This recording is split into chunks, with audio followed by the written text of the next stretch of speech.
অনেকেই বলে থাকেন শীতকাল আসলেই মন খারাপের পরিমাণ বেড়ে যায়। তাহলে শীতকালের সাথে বিষণ্ণতা বা মন খারাপের সম্পর্কটা কি আসলে? সায়েন্টিফিক কি ব্যাখ্যা আছে? আসলে অবশ্যই একটি ব্যাখ্যা আছে। শীতকালে যখন সূর্যের আলো কম থাকে এবং দিনের বেশিরভাগ সময় কুয়াশাচ্ছন্ন থাকে, সেই সময়ে বাইরের যে আলো সে আলোটা কম থাকে এবং মানুষের মধ্যে একটা অলসতার ভাব আসে। এই অলসতার কারণে মানুষ ঘর থেকে বের হয় না। কোন বিষয়গুলো আসলে মানুষকে অলস করে থাকে? সায়েন্টিফিক কি ব্যাখ্যা আছে? আসলে যখন দিনের বেশিরভাগ সময় অন্ধকারাচ্ছন্ন থাকে বা কুয়াশা পড়ে, তখন সূর্যের আলো কম থাকার কারণে মানুষের মধ্যে যে ব্রেনের মধ্যে যে নিউরোট্রান্সমিটার ডোপামিন এবং সেরোটোনিন, এই ট্রান্সমিটারের মাত্রা কমে যায়।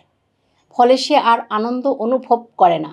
কিংবা সূর্যের আলো যদি না থাকে, মানুষের যে ঘুমের যে কেমিক্যাল মেলাটোনিন, এই মেলাটোনিনের মাত্রা বেড়ে যায়। আর এ কারণে মানুষ অলস অনুভব করে, রিল্যাক্স অনুভব করে এবং সারাদিন কাঁথা মুড়িয়ে বিছানায় ঘুমিয়ে থাকতে পছন্দ করে।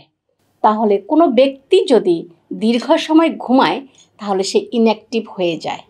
এই সিজনাল অ্যাফেক্টিভ ডিসঅর্ডার বা উইন্টার ব্লুতে যারা ভোগেন, তাদের যে লক্ষণগুলো তারা অনুভব করেন সেগুলো হচ্ছে, আগে যে কাজ করতে ভালো লাগতো সে কাজগুলো এখন করতে একদমই ভালো লাগে না। শরীরের মধ্যে একদম এনার্জি পায় না, খুবই ক্লান্ত অনুভব হয়, মন খারাপ থাকে, কেউ দাওয়াত করলে সেখানে যেতে ইচ্ছে করে না কিংবা বাইরে বের হতে ইচ্ছে করে না।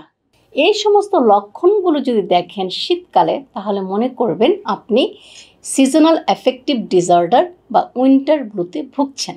তাহলে এ থেকে উত্তরণের উপায় বা কি? আসলে এই প্রবলেম থেকে যদি আপনি বের হতে চান, নিজেকে সুস্থ রাখতে চান, তাহলে অবশ্যই একটি বিষয়ের প্রতি খেয়াল রাখবেন, সেটি হচ্ছে নিয়মিত ব্যায়াম করবেন। ব্যায়াম করলে আপনার ব্রেনে যে নিউরোট্রান্সমিটার স্ট্রেস হরমোন কর্টিসল এবং অ্যাড্রিনালিন, সেটি কমে যাবে, অর্থাৎ হ্রাস পাবে।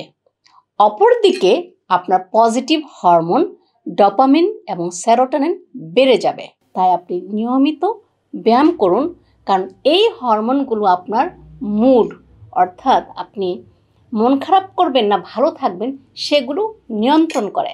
সে সাথে পরিবারে অন্যান্য সদস্যদের সাথে যে পারিবারিক বন্ধন, তাদের সাথে গল্প করা, খেলাধুলা করা বা অন্যের সাথে যারা পরিবারের বাইরে আছে তাদের সাথে কোনো না কোনোভাবে যোগাযোগ করা, সেটা হতে পারে টেলিফোনে, হোয়াটসঅ্যাপে কিংবা অন্যান্য সোশ্যাল মিডিয়ার মধ্য দিয়ে।